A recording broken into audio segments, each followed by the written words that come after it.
Hey guys, how's it going? It's your boy M.K.S here, back with another video and another topic, and as ever, another cup of tea. It's 1 in the morning here in the UK, but I thought I'd do something different today for this video, as I'm not asleep yet and I'm having a decaf cup of tea.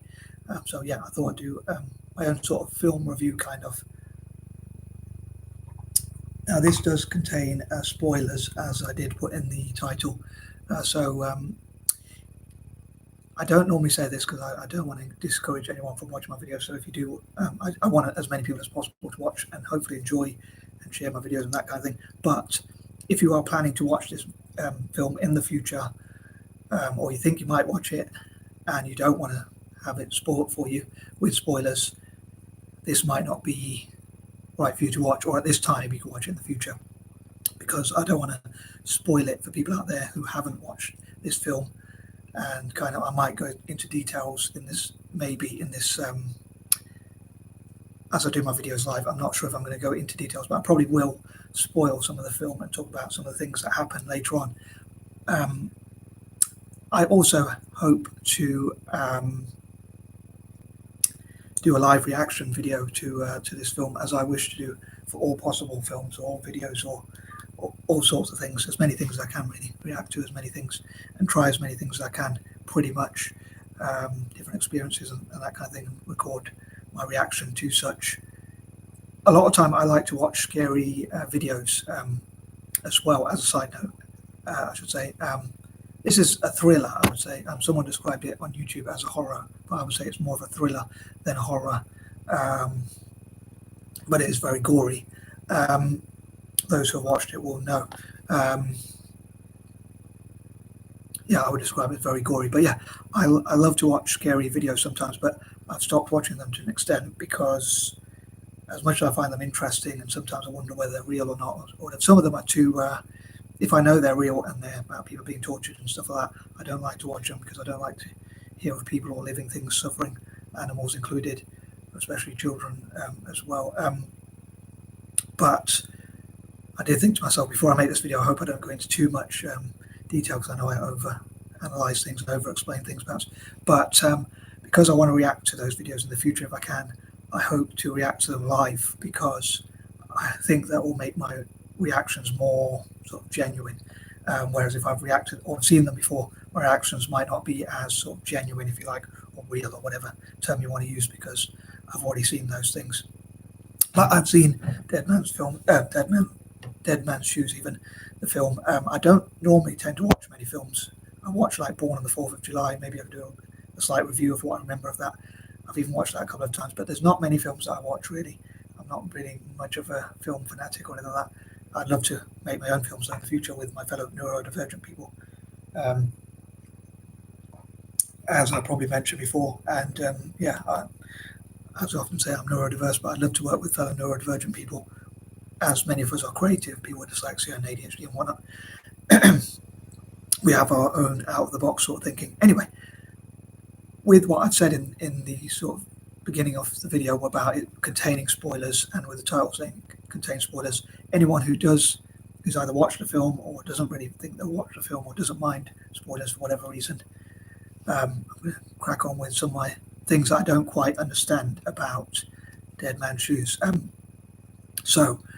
If I remember his name right, I think it was Richard, played by Paddy Considine. I nearly forgot his name.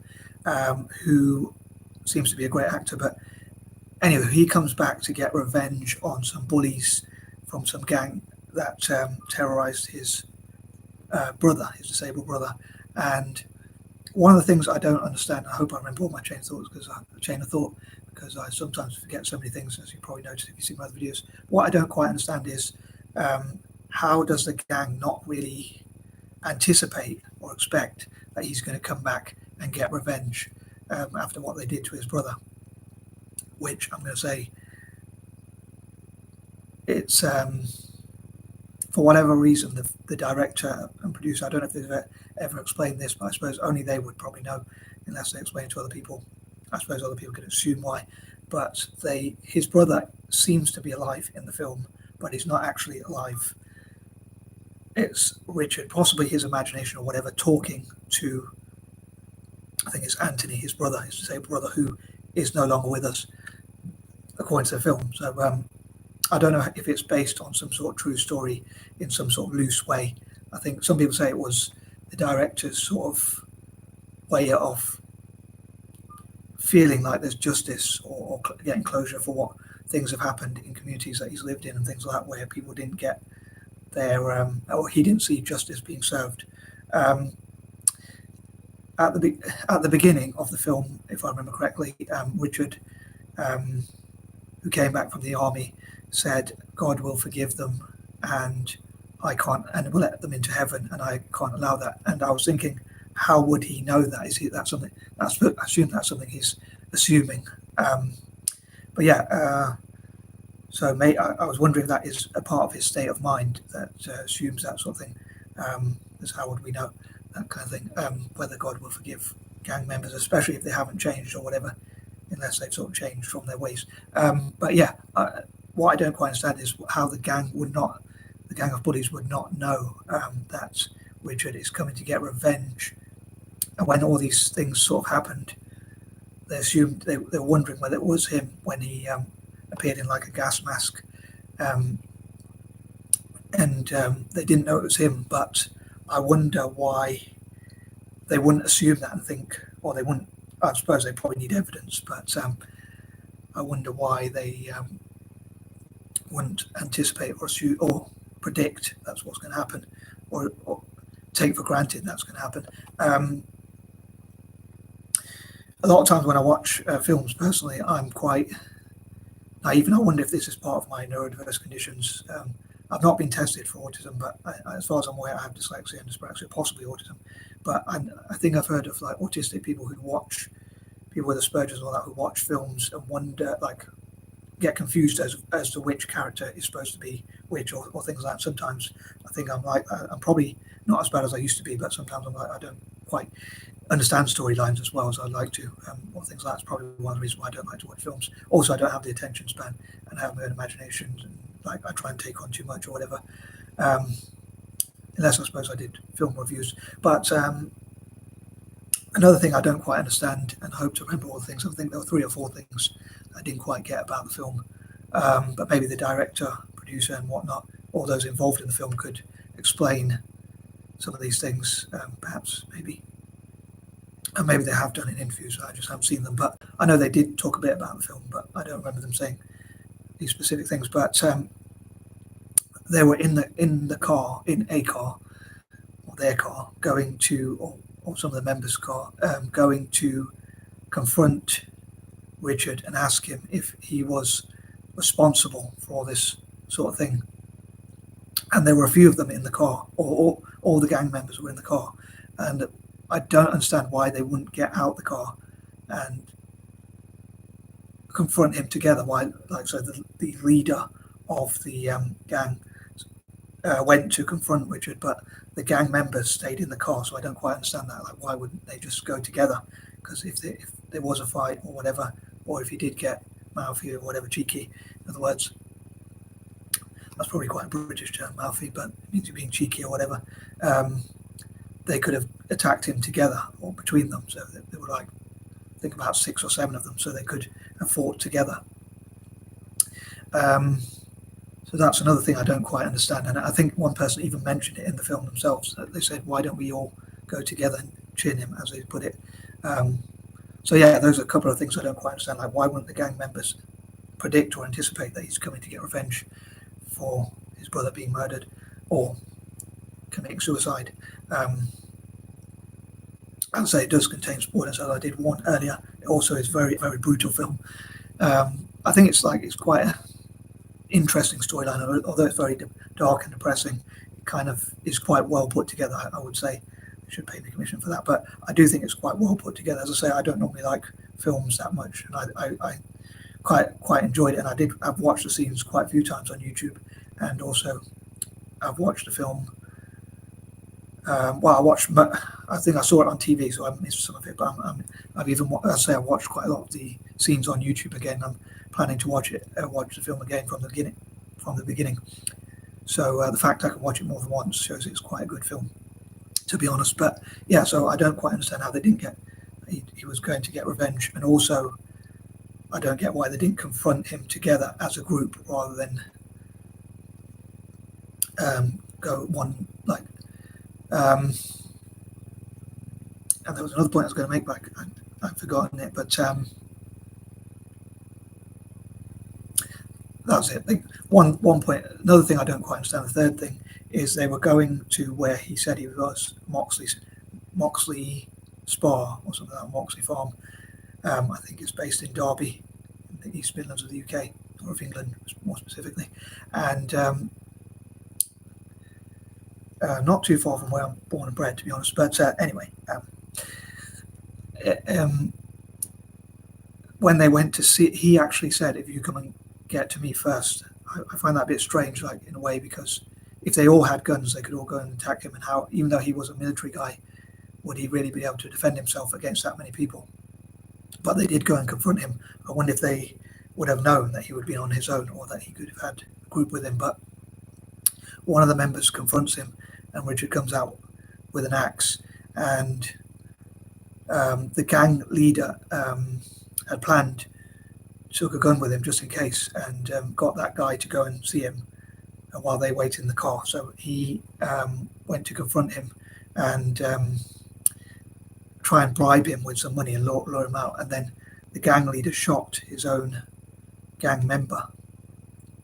And what I don't quite understand is, I find it a bit strange, they sort of, one of the gang members got really upset and they started driving off, but Richard had an axe in his hand, but he was still stood there. So I don't get why the gang member, if he had a gun, wouldn't have shot him there and then. Why would he have they reversed and they drove off? I can understand they'd be upset and probably a bit shocked that he shot his own sort of gang member, although it could have been done on purpose because he wasn't very happy with this guy. But I wonder why he wouldn't have shot Richard at the same time. So those are three things off the top of my head which I don't quite understand about the film.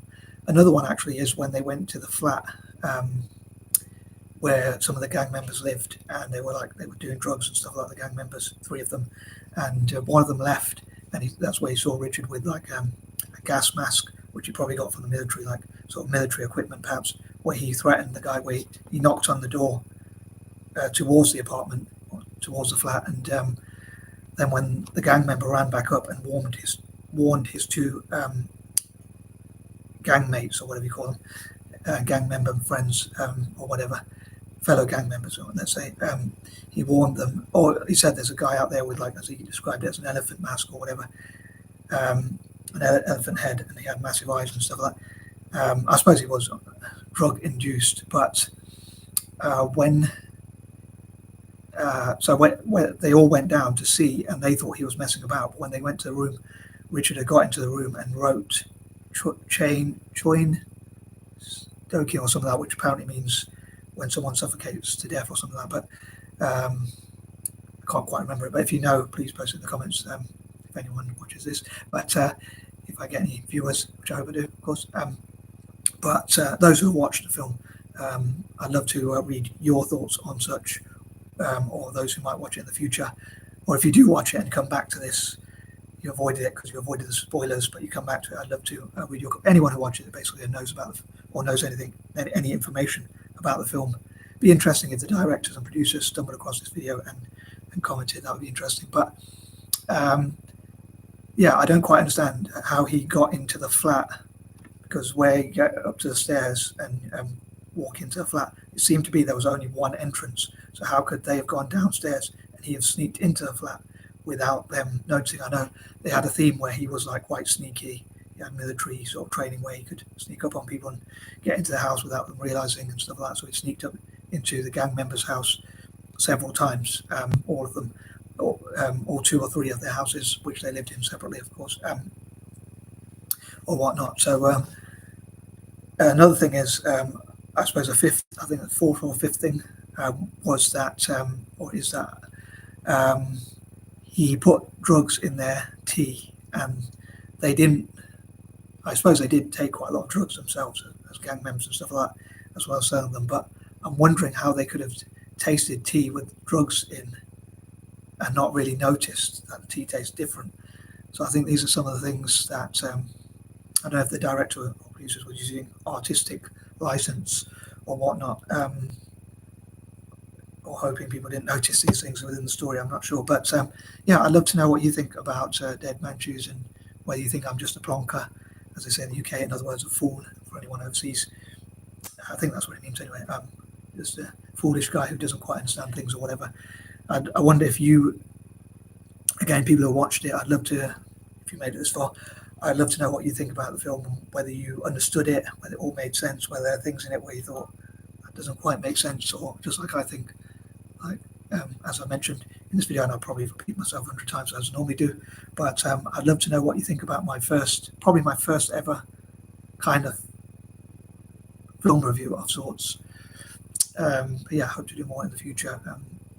Pretty sure it's probably my first time I've really reviewed a film. I might have done it before, but I can't quite remember. I'm hoping to make a Facebook version, so any points I might have forgotten here, hopefully I'll include there and make it a bit different. And I am out. Peace and love.